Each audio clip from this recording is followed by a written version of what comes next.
Assalamualaikum warahmatullahi wabarakatuh. Alhamdulillahi rabbil alamin. Wassalatu wassalamu ala rasulillahil karim wa ala alihi wa sahbihi ajma'in wa ba'd. Saudara-saudariku, kita sangat bersyukur pada Allah Subhanahu wa ta'ala diberikan kesempatan untuk mengoptimalkan ibadah di bulan Ramadan, khususnya di tahun ini 1444 Hijrah.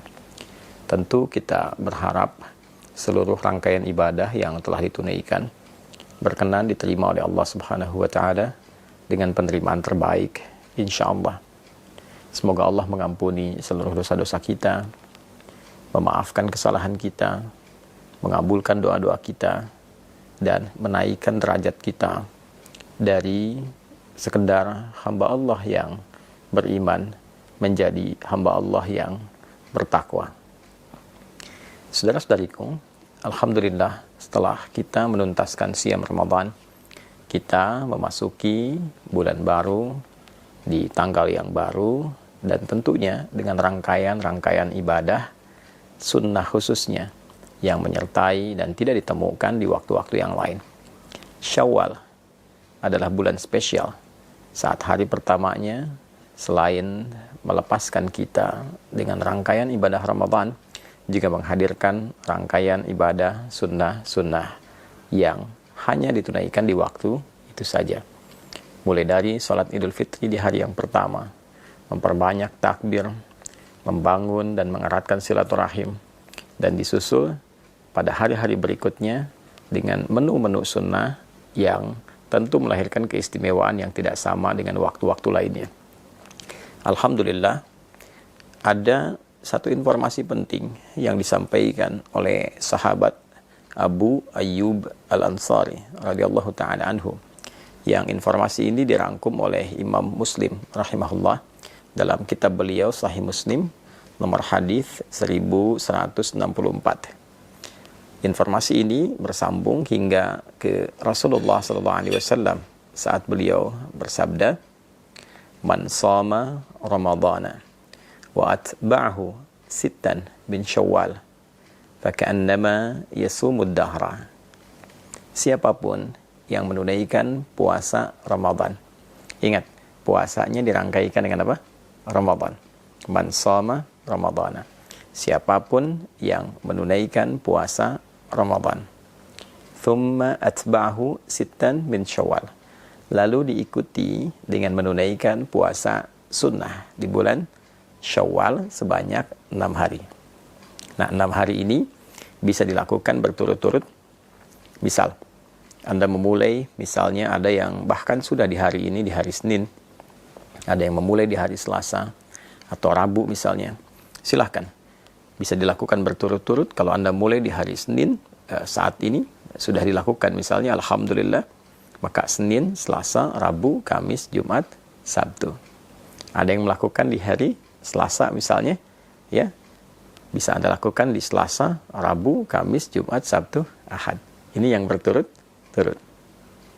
Tapi kalau Anda pun menginginkan waktunya terpisah karena ada kegiatan-kegiatan lain yang tidak bisa ditinggalkan, misalnya membangun silaturahim, ada acara halal bihalal yang mempertemukan banyak kalangan untuk mengeratkan kembali silaturahim, membangun ibadah sosial yang tingkatannya juga cukup tinggi, maka boleh dijeda yang kemudian Anda bisa dilakukan misalnya kesempurnaannya sampai bahkan terbentang di akhir Syawal. Jadi jika Anda memulai misal di tanggal yang ketiga, maka 3, 4, 5. Saat tanggal 5 ini, misalnya ada satu undangan khusus yang tidak bisa Anda hindari, dan untuk menghormati itu, ada hidangan-hidangan yang dapat dinikmati bersama. Maka Anda bisa jeda dulu, lalu Anda lanjutkan di tanggal yang berikutnya. 5 misalnya jeda, 6, 7, 8, dan seterusnya sampai 6 hari. Atau juga mungkin di sela-sela itu ada yang terjeda, ya, yang penting Anda mengambil, tidak harus berurutan, ya, berurutan tadi dilakukan baik, tidak berurutan pun tidak ada masalah. 6 hari itu jika bisa dilakukan, maka faka'annama yasumu ad-dahra, maka seakan-akan orang yang menyempurnakan puasa Ramadan ditambah dengan 6 hari, di bulan Syawal itu faka'annama yasumud dahra, seakan-akan dia menyempurnakan puasa sepanjang tahun. Ada sebagian ulama yang melogikakan dengan menghitung dengan pendekatan jika kita menunaikan puasa di bulan Ramadan selama sebulan, baik 29 ataupun 30 hari, dikalikan setiap harinya 10 kebaikan. Dasar hukum 10 itu bisa diambil misalnya di Al-Quran surah yang ke-6 Al-An'am ayat 160. Man jaa'a bil hasanati falahu asyru amthaliha. Siapapun yang menunaikan perbuatan baik yang bernilai ibadah, maka dia mendapatkan padanan pahala. Setiap ibadah itu setidaknya 10 kebaikan. Ini ya. Jadi kalau satu pekerjaan baik, nilainya paling sederhananya, paling kecilnya ada 10, maka dikalikan dengan 10 itu. 29 atau 30 hari dikalikan 10. Maka didapatkan 290 atau 300. Lalu 6 dikalikan dengan 10, maka didapati 60. Jika Anda jumlahkan 290 tambah 60, ambil yang paling terkecil ya misalnya, maka mendapatkan 350.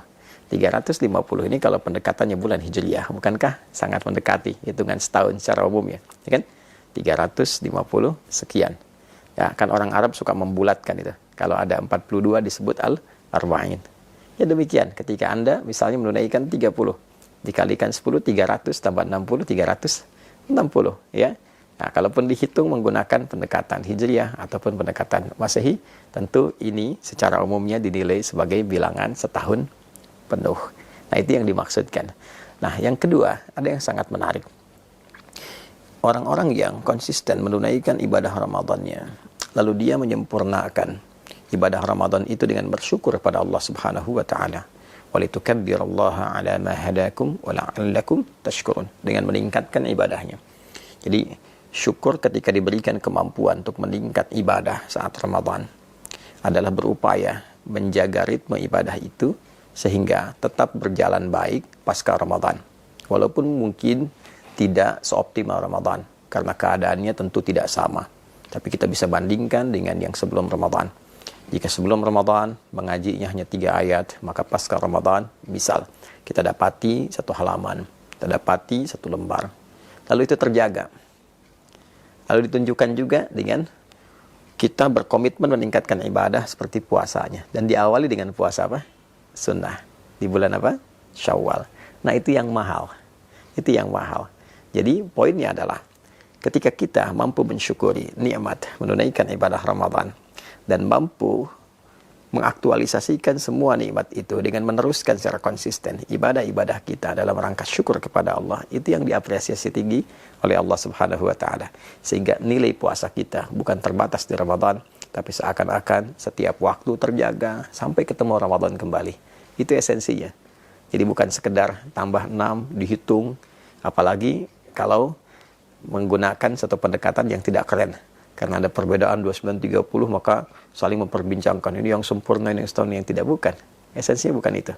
Esensinya bagaimana kita bisa menjaga spirit Ramadan kita sehingga berlangsung secara kontinu sampai dengan akhir di bulan Ramadan itu, terus berlanjut 11 bulan berikutnya sehingga terjaga kondisi spiritualitas kita seakan-akan kita dalam kondisi puasa selama setahun.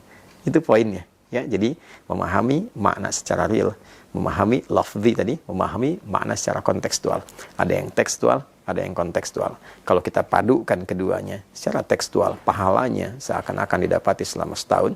Secara kontekstual, dia terjaga selama setahun dengan spirit puasanya. Dia meningkat ibadah, dia menghindari dosa sampai dia bertemu Ramadan berikutnya. Kalau mampu dilakukan seperti itu, maka ada kebanggaan saat dia pulang menghadap Allah Subhanahu wa taala. Lis-shaimi farhatani. Ada 2 kebahagiaan, kebanggaan bagi orang yang telah menunaikan puasa. Farhatun 'inda yuftir.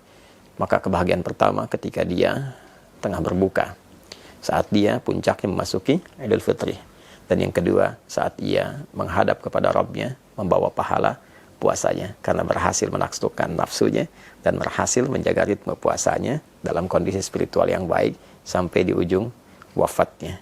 Semoga kita semua digolongkan pada golongan-golongan terbaik yang mampu menjaga ritme ibadah kita pasca Ramadan, meningkatkan kemampuan terbaik kita dalam mengabdi kepada Allah dimulai di bulan Syawal ini, dan insyaallah wafat dalam keadaan husnul khatimah. Adi Hidayat. Assalamualaikum warahmatullahi wabarakatuh.